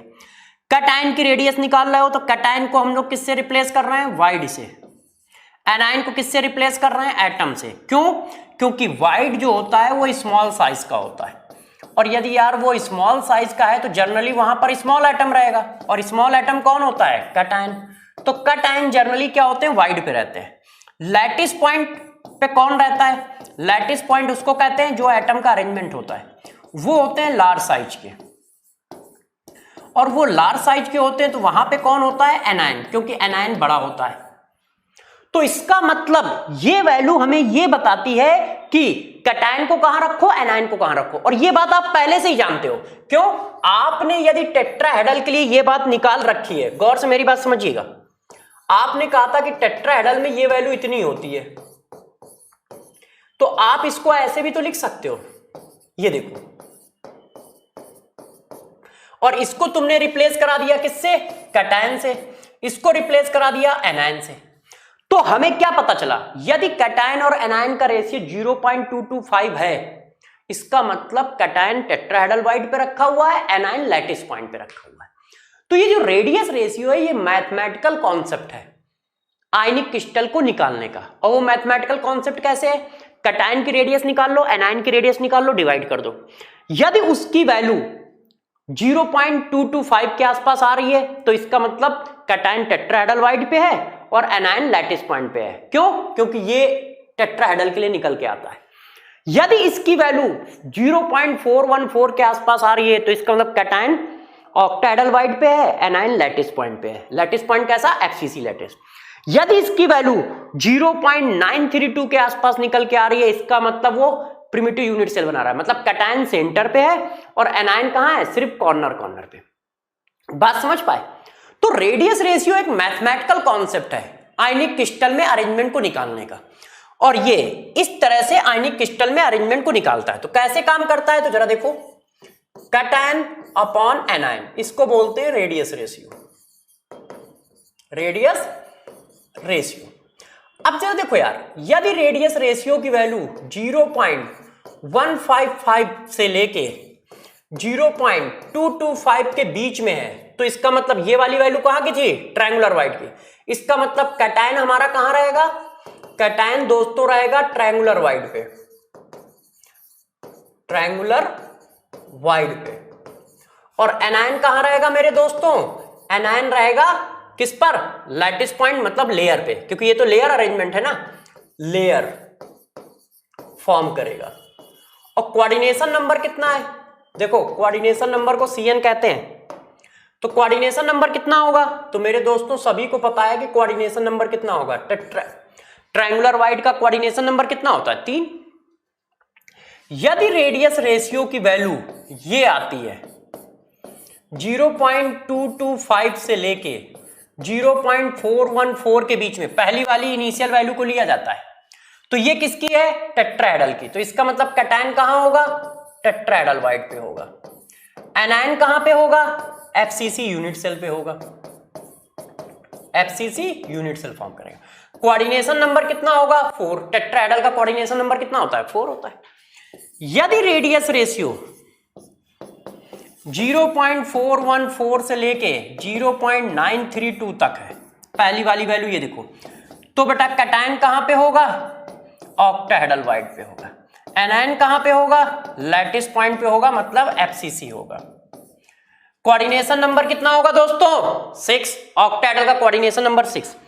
यदि रेडियस रेशियो ऐसा है 0.932 से लेके 1 के आसपास, तो कैटायन कहां होगा? क्यूबिक वाइड पे होगा। एनायन कहां पे होगा? प्रिमिटिव यूनिट सेल बनाएगा। ध्यान रखिएगा, प्रिमिटिव। ठीक है, कोऑर्डिनेशन नंबर कितना होगा? 8। तो ये यार मैथमेटिकली अरेंजमेंट बताता है क्रिस्टल में कि कैटायन कहां होना चाहिए, एनायन कहां होना चाहिए। बस बात ये है कि इसकी 100% इफिशियंसी नहीं होती, क्योंकि चार्ज होने से उन पे रिपल्सन और अट्रैक्शन फोर्स भी आते हैं।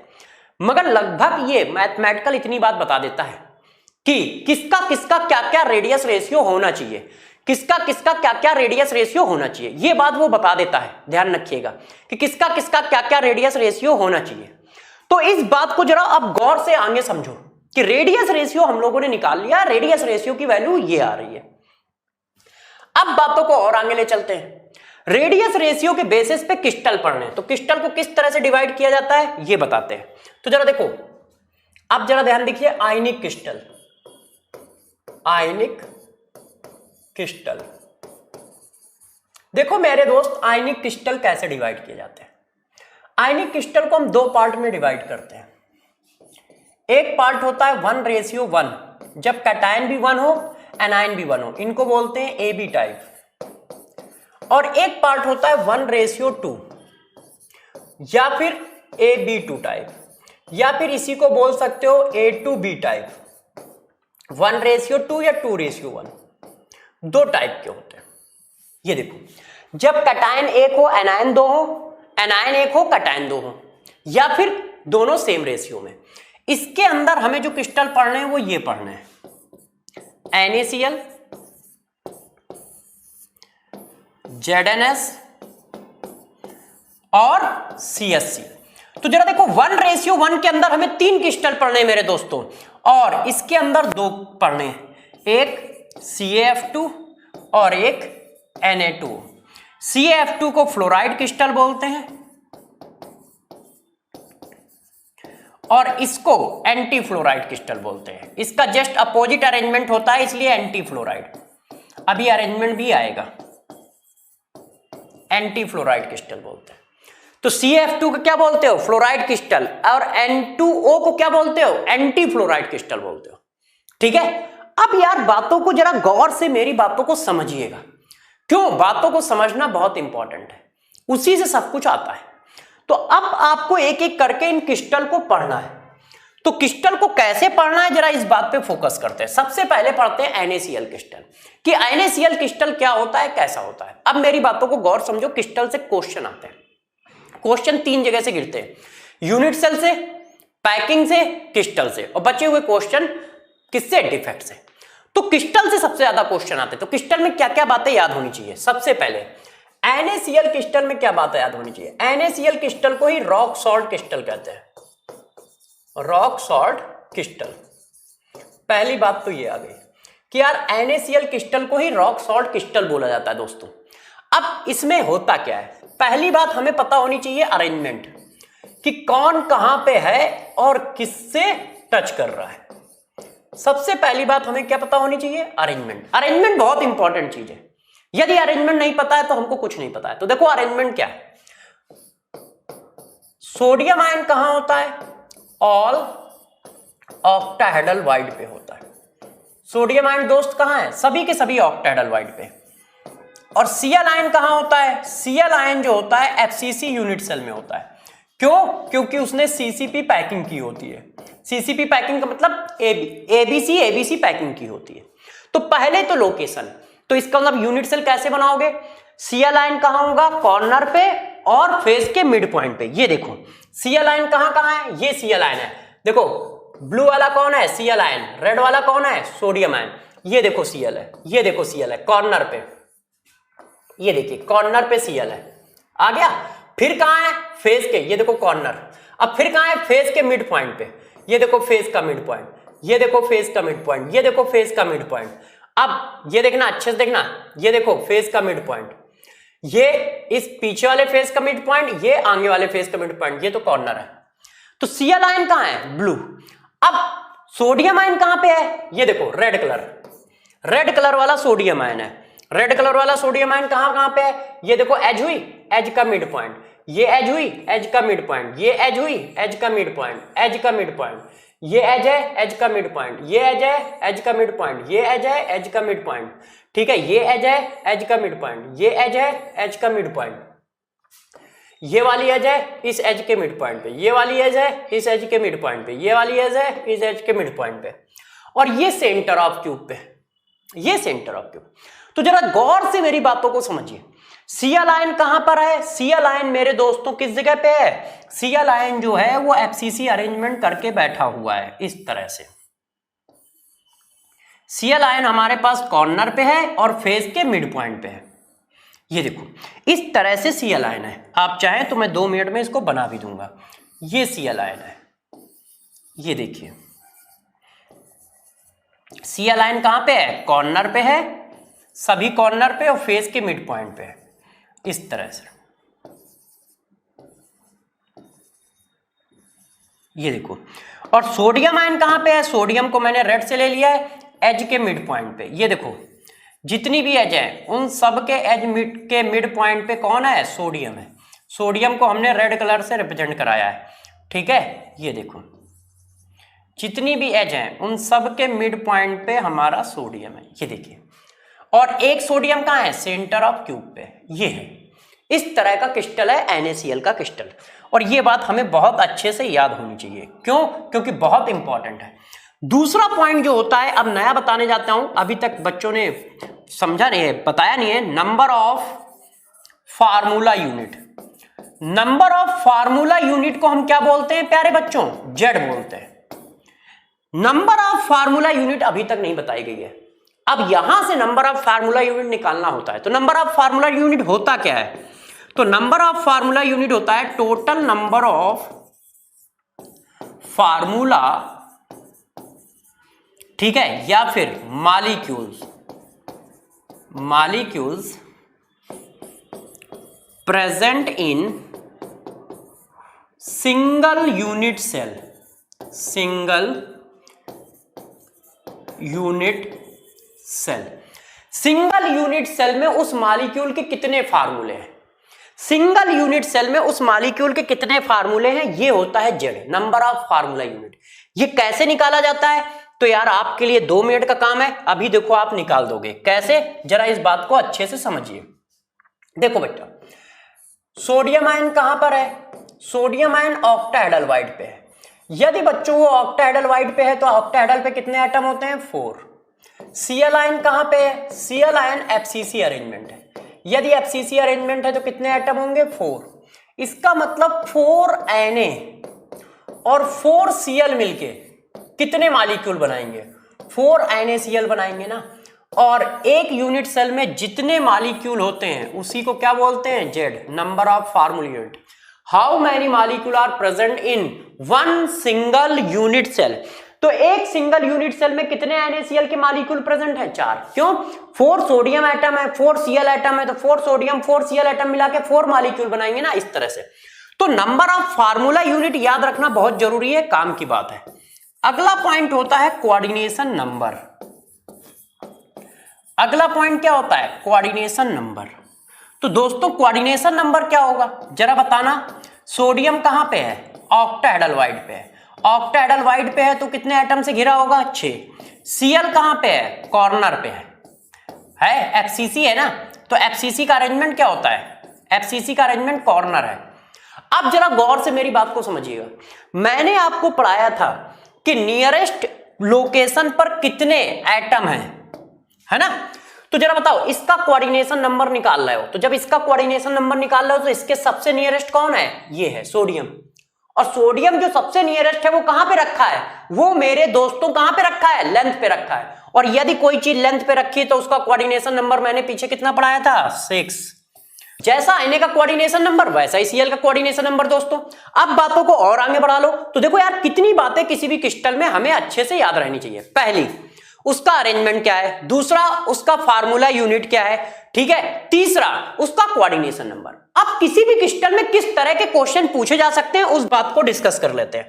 तो देखो यार दोस्तों, किस तरह के क्वेश्चन पूछे जा सकते हैं। पहला question, find out the formula of NaCl crystal in following given condition. कौन कौन सी कंडीशन है? All the ions remove along body diagonal line. यदि बॉडी डायगोनल लाइन के अलोंग एटम निकाल दिए जाएं तो फार्मूला ऑफ क्रिस्टल क्या होगा? पहले फार्मूला ऑफ क्रिस्टल क्या है? NaCl, है ना। अब वो कह रहा है कि यार क्वेश्चन नंबर A को सॉल्व कर रहा हूं, जरा समझिएगा। उसका कहना है कि जो NaCl क्रिस्टल है, देखो मैं NaCl क्रिस्टल बना देता हूं दोस्तों, ध्यान दीजिए, जैसे आपको यह बात समझ में आया कि क्या किया गया है। NaCl क्रिस्टल जो है, उस NaCl क्रिस्टल में आपको क्या क्या काम कर लेना है? उस NaCl क्रिस्टल में आपको इतनी बातें कर लेनी है, ठीक है। क्या करना है जरा देखिए, Na कहां पे है, Cl कहां पे है, इस बात को देख लो। ये हमारा हुआ Cl को मैंने येलो कलर से ले लिया है दोस्तों, ये देखिए इस तरह से। ये हमारा Cl है इस तरह से, ठीक है। फेज के मिड पॉइंट, फेज के मिड पॉइंट, फेज के मिड पॉइंट, फेज के मिड पॉइंट, फेज के मिड पॉइंट, फेज के मिड पॉइंट, ये हमारा Cl है। अब हमारे पास Na कहां पे है? ग्रीन कलर से ले लेता हूं, जरा देख लीजिए। Na दोस्तों ये है, Na ये है, Na ये है, क्योंकि एज के मिड पॉइंट पे होता है ना Na, ऐसा इस तरह से। ये देखो इस तरह से हमारा ये बन गया है। ध्यान देते रहिए सब लोग, बहुत अच्छा, वेरी गुड। ये देखो हमारा NaCl का क्रिस्टल आ गया। अब वो कह क्या रहा है? अब वो इस बात को कह रहा है कि यदि हम लोग क्या कर दें, एक लाइन। अब गौर से पढ़ो, all the ions remove along one body diagonal, body diagonal line के अलोंग सभी एटम रिमूव कर दो। इसका मतलब क्या है, इसका मतलब है उस लाइन को टच करते हुए जितने भी एटम होंगे, आयन होंगे, उन सबको हटा दो। तब फार्मूला ऑफ क्रिस्टल क्या होगा। इस अरेंजमेंट का तो फार्मूला NaCl है। क्यों, क्योंकि 4 Na है, सॉरी ये देखो 4 Na है और 4 Cl है, तो 4:4 क्या हुआ, 1:1 और 1:1 हुआ, इसलिए फार्मूला आया NaCl। मगर अब वो कह रहा है कि बॉडी डायगोनल के अलोंग एटम हटा दो। और ध्यान रखना, एक ही बॉडी डायगोनल खींचना, बहुत सारे बच्चे सारे बॉडी डायगोनल खींच देते हैं, तो एक खींचो। तो जब एक बॉडी डायगोनल खींचोगे तो कौन कौन टच करेगा, देखो इसमें मत देखना, एक ये टच करेगा। क्यों, बॉडी डायगोनल कहां से टच होगा, बॉडी डायगोनल कहां से जाएगा, बॉडी डायगोनल सेंटर से पास होगा ना, और कॉर्नर से पास होगा, कॉर्नर से खींचेगा, कॉर्नर ऐसे लाओगे ना, तो कॉर्नर को टच किया और फिर दूसरे कॉर्नर को, इस कॉर्नर से इस कॉर्नर, तो एक ये गया, एक ये गया। ठीक, अब जब बॉडी डायगोनल आएगा तो वो पहले टेट्राहेड्रल को टच करेगा, टेट्राहेड्रल पे कोई एटम ही नहीं है, फिर सेंटर को टच करेगा, सेंटर में कौन है, ऑक्टाहेड्रल, तो ये वाला एटम कट गया। फिर वो टेट्राहेड्रल को टच करेगा दूसरे कॉर्नर के पास का, वहां पर टेट्राहेड्रल पे कोई एटम ही नहीं है, फिर किसको टच करेगा, कॉर्नर को। तो यदि एक लाइन के अलोंग एटम निकालें, मतलब एक बॉडी डायगोनल के, तो एक ये कट जाएगा हमारा, एक ये कट जाएगा और एक ये कट जाएगा। बात समझ रहे हो कैसे किया भैया, अरेंजमेंट दिमाग में बसा होना चाहिए। सेंटर को टच करेगा, बॉडी डायगोनल खींचोगे, रूम पे खड़े होके देखो जरा, सेंटर को टच करेगा, सॉरी कॉर्नर को टच करेगा, फिर सेंटर को और फिर कॉर्नर को, है और किसी को टच करेगा नहीं। कॉर्नर पे कौन, Cl, ये तो Cl है ना, ये भी Cl है, और ये कौन है, सोडियम। अब कितने एटम आपने बाहर कर दिए, तो जरा दोस्तों जरा इस बात को समझिएगा, कितने एटम आपने बाहर कर दिए। देखिए पहले सोडियम कितने थे, 4 थे, गौर समझना, सोडियम 4 थे, 4 में से एक चला गया, क्योंकि सेंटर वाले का कंट्रीब्यूशन कितना होता है, 1 होता है, तो कितने बचे, 3। Cl दोस्त कितने थे, 4, ये देखो। अब उसमें से कितने गया, जब ये वाला हटेगा तो ये वाला बाई मास तो 1/8 है ना, और सब कुछ बाई मास लिखा जाता है, बाई मास ये भी कितना है, 1/8, तो 2 बार 1/8 चला गया बस। और 2 बार 1/8 चला गया, तो इसको जरा सॉल्व करके बताओगे, ये आएगा 15/4, सही है कि नहीं। 1/8 2 बार चला गया तो 15/4। अब फार्मूला क्या होता है, सभी बच्चों को पता है कि फार्मूला का मतलब एटम का रेशियो। तो जरा बताओ बेटा, NaCl का रेशियो क्या बना, Na कितने हैं, 3, Cl कितने हैं, 15/4, तो मेरे दोस्तों रेशियो क्या बना, 12/15, और 12/15 का मतलब मेरे दोस्तों कितना होता है, 3/5, सही है कि नहीं, सॉरी 4/5, 3 से डिवाइड करोगे तो कितना बना, 4/5। इसका मतलब Na कितना आया, 4, और Cl कितना आया, 5। हमारा आंसर ये आएगा। यदि all the ions remove along one body diagonal line, एक बॉडी डायगोनल लाइन के अलोंग एटम हटा दोगे तो फार्मूला आ जाएगा Na4Cl5। क्या फार्मूला आ जाएगा, Na4Cl5। कैसे किया समझ पाए भाई, जब नहीं हटाया था तो NaCl फार्मूला था, क्योंकि 4:4 था। अब एक बॉडी डायगोनल के अलोंग एटम हटा दिए, तो कौन उस बॉडी डायगोनल को कौन कौन टच कर रहा है, बॉडी डायगोनल कॉर्नर से शुरू होगा तो कॉर्नर का एटम टच करेगा, फिर बेटा कौन टच करेगा, वो कॉर्नर से शुरू होते हुए सेंटर को टच करेगा, सेंटर पे Na है वो गायब हो गया, फिर दूसरे कॉर्नर को टच करेगा, Cl गायब हो गया। इतने ही तो कम होंगे, और गायब हो गए तो पहले 4 थे, एक चला गया, 3, पहले 4 थे, 1/8 इधर चला गया, 1/8 इधर, क्योंकि बाई मास लिखा है ना, तो बाई मास कम होगा ना, इस एटम की वैल्यू 1/8 है बाई मास, रेशियो निकाल दिया जैसे करते थे। अब बी वाला देखो जरा, बी वाले में क्या पूछा जा रहा है, all the ions remove along body diagonal plane. अब लाइन नहीं खींचनी है, अब बॉडी डायगोनल प्लेन खींचना है।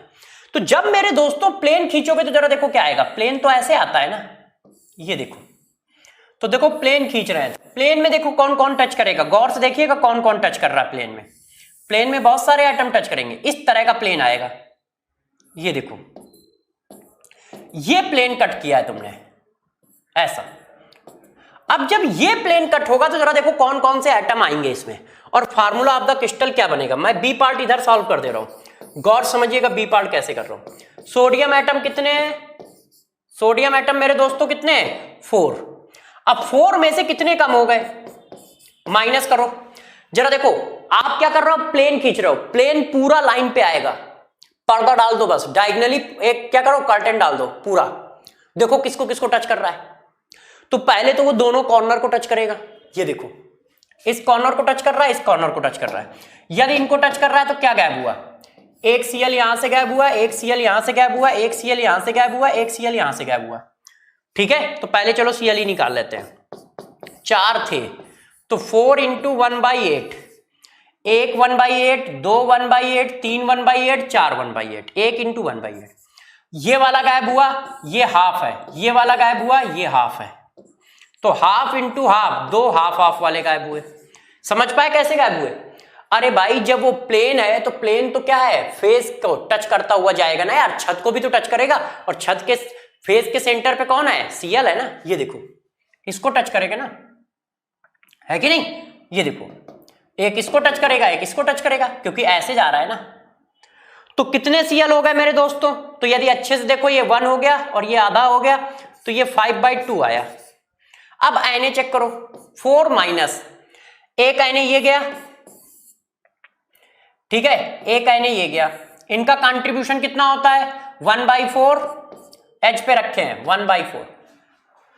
भाई ऐसे लाइन आएगी तो एक H पे यहां रखा होगा और दूसरे कॉर्नर से दूसरे कॉर्नर को मिलाओगे, एक H पे वहां पे रखा होगा। थोड़ा सा दिमाग लगाइएगा, ठीक है ना। तो एक वो गायब हो गया, तो ये हुआ 2 इंटू 1/4 माइनस, और एक सेंटर वाला गायब हो गया 1, तो इसकी भी वैल्यू कितनी आ गई 5/2। तो 5/2 Na है, 5/2 Cl है, तो यार 5/2 Na और 5/2 Cl होंगे तो दोनों की वैल्यू का रेशियो क्या आएगा 5/2 रेशियो 5/2। तो 5/2 रेशियो 5/2 तो 1:1 ही हो जाता है ना यार। ये 5/2 रेशियो 5/2 तो 1:1 हो गया। इसका मतलब फार्मूला क्या आएगा NaCl।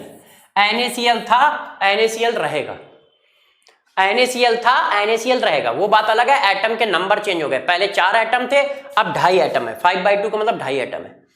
तो पहला क्वेश्चन तो हमसे यही पूछा जा सकता है फार्मूला का। क्या किया, एक क्रिस्टल में इमेजिनरी लाइन खींच दी या इमेजिनरी प्लेन खींच दिया और उसके अलोंग एटम रिमूव कर दिए। अब पूछ रहे हैं फार्मूला आप क्रिस्टल बताओ। तो इस तरह के क्वेश्चन हमसे पूछे जा सकते हैं। Next, how many unit cell present in, अब देखो इस तरह का question, how many unit cell present in 5.85 gram of NaCl।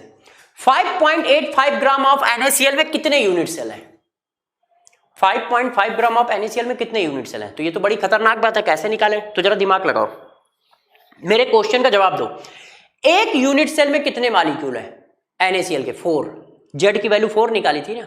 Number of formula unit क्या बताता था, नंबर ऑफ फार्मूला यूनिट मेरे दोस्तों यही तो बताता था। देखो नंबर ऑफ फार्मूला यूनिट क्या बताता है, नंबर ऑफ फार्मूला या molecule present in single unit cell. एक यूनिट सेल में कितने मॉलिक्यूल हैं, तो कितने निकल के आए थे, Z की वैल्यू देखो 4 निकल के आई थी। इसका मतलब तुम ये कह रहे हो कि एक यूनिट सेल में 4 मॉलिक्यूल हैं। अच्छा मैं उल्टा पूछता हूं, यदि 4 मॉलिक्यूल दे दूं तो कितने यूनिट सेल बना लोगे? 4 NaCl के मॉलिक्यूल दे दूं तो कितने यूनिट सेल बनाओगे? एक। क्यों, एक यूनिट सेल में 4 NaCl है, तो उल्टा कर दो, 4 NaCl दे देंगे तो कितने यूनिट सेल बना लोगे? एक। मैंने कहा यार यदि 400 NaCl दे दें तो कितने यूनिट सेल बना लोगे? 100। नंबर ऑफ NaCl में 4 से डिवाइड करोगे तो यूनिट सेल निकल आएंगे। यही तो हुआ, 4 मॉलिक्यूल मिलके 1 बनाते हैं, 8 मॉलिक्यूल मिलके 2 बनाएंगे, 12 मॉलिक्यूल मिलके 3 बनाएंगे। इसका मतलब क्या कर रहे हो, नंबर ऑफ मॉलिक्यूल में 4 का डिवीजन कर रहे हो तो नंबर ऑफ यूनिट सेल आ रहा है। इसका मतलब नंबर ऑफ NaCl मिल जाए तो यूनिट सेल मिल जाएंगे, है कि नहीं? नंबर ऑफ NaCl में 4 से डिवाइड कर गया। तो जरा बताना, मास दिया है, NaCl का मास दिया है तो NaCl के नंबर नहीं मिल पाएंगे। कैसे? NaCl के मास से NaCl के मोल बना लो। NaCl का मास दिया है, NaCl के मोल बना लिए। Number of mole of NaCl कितना आया दोस्तों, 5.85 डिवाइडेड बाई 58.5, 0.1 मोल आ गए। अब मोल से नंबर कैसे बनाओगे, तो number of formula unit of NaCl वो कितनी आ गई 0.1 इंटू Na, एवोगाड्रो नंबर। अब नंबर ऑफ यूनिट सेल कितने आएंगे? तो दोस्तों नंबर ऑफ यूनिट सेल कितने आएंगे? यदि हमें यूनिट सेल निकालना है तो क्या करना होगा? नंबर ऑफ मॉलिक्यूल में 4 से डिवाइड करना होगा। ये आंसर आ गया। ठीक है कि नहीं? आगे बढ़ जाओ। अब जरा देखो यार ये वाला क्वेश्चन, इसको कैसे करें? क्वेश्चन क्या है जरा समझो। If the edge length of NaCl unit cell is 200 picometer, then calculate distance between two opposite charge, distance between two cation, distance between two anion. ऐसा कुछ भी पूछ लिया गया तो हम कैसे करेंगे? बहुत सिंपल होता है। मैंने आपको बताया था कि जब भी एज लेंथ देखे, रेडियस पूछी जाए तो क्या चेक करोगे? एक ऐसी लाइन सेलेक्ट करोगे जिसमें एटम टच कर रहे हो। तो बस आज भी वही करना है। एज लेंथ देके दो अपोजिट चार्ज के बीच की डिस्टेंस पूछ रहा है तो क्या होगी? देखो सबसे पहले हम फिगर बना लेते हैं। तो यदि प्यारे बच्चों हम लोग फिगर बनाएं तो NaCl क्रिस्टल का फिगर कैसा होता है? NaCl क्रिस्टल के फिगर में हमारे पास क्या अरेंजमेंट है? तो सिंपल सी बात है, सभी बच्चों को पता है क्या अरेंजमेंट है। क्या करना है? सोडियम Cl आयन कहां पे होते हैं? सेंटर पे और कॉर्नर पे होते हैं और फेज के मिड पॉइंट पे होते हैं। कॉर्नर पे होते हैं, फेज के मिड पॉइंट पे होते हैं ऐसे। और जरा ये बताइए सोडियम आयन कहां होते हैं? एज के मिड पॉइंट पे होते हैं, एज के मिड पॉइंट पे होते हैं ऐसे। और मेरे दोस्तों कहां पे होते हैं? एज के मिड पॉइंट पे होते हैं इस तरह से, ये देखो। और सेंटर ऑफ क्यूब पे होता है ऐसा। ये है। अब वो मेरे से पूछ रहा है, जरा गौर से समझिए कि हमसे बातें क्या पूछी जा रही हैं, उन पर डिस्कशन करते हैं। Distance between two opposite charge, ये सोडियम है। ओह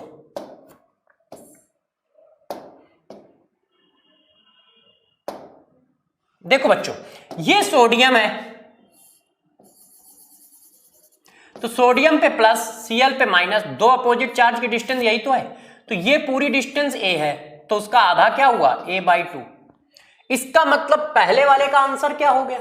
distance between two opposite charge, मतलब सोडियम और Cl के बीच की डिस्टेंस पूछ रहे हो, वो कितनी है? a/2। a की वैल्यू कितनी है? 200 पिकोमीटर। 2 से डिवाइड कर दिया, आंसर क्या आ गया? 100 पिकोमीटर। पहला हो गया। बी क्या पूछ रहे हो? डिस्टेंस बिटवीन टू कैटायन, दो कैटायन के बीच की डिस्टेंस। तो एक कैटायन हमारे पास ये है कि नहीं भाई? कैटायन कौन होता है? सोडियम आयन होता है। तो एक तो सोडियम हमारे पास ये रखा है और एक सोडियम हमारे पास ये रखा है, एक सोडियम ये रखा है। ये डिस्टेंस कितनी है? a। भाई एज से एज मिलाओ, तो एज से एज मिलाओगे तो a आएगी। तो यार distance between two cation, sodium plus sodium की डिस्टेंस पूछ रहा है, मतलब सोडियम प्लस सोडियम तो नहीं पूछ रहा है, दो कैटायन की डिस्टेंस पूछ रहा है। वो कितनी आ रही है? a का मतलब 200 पिकोमीटर।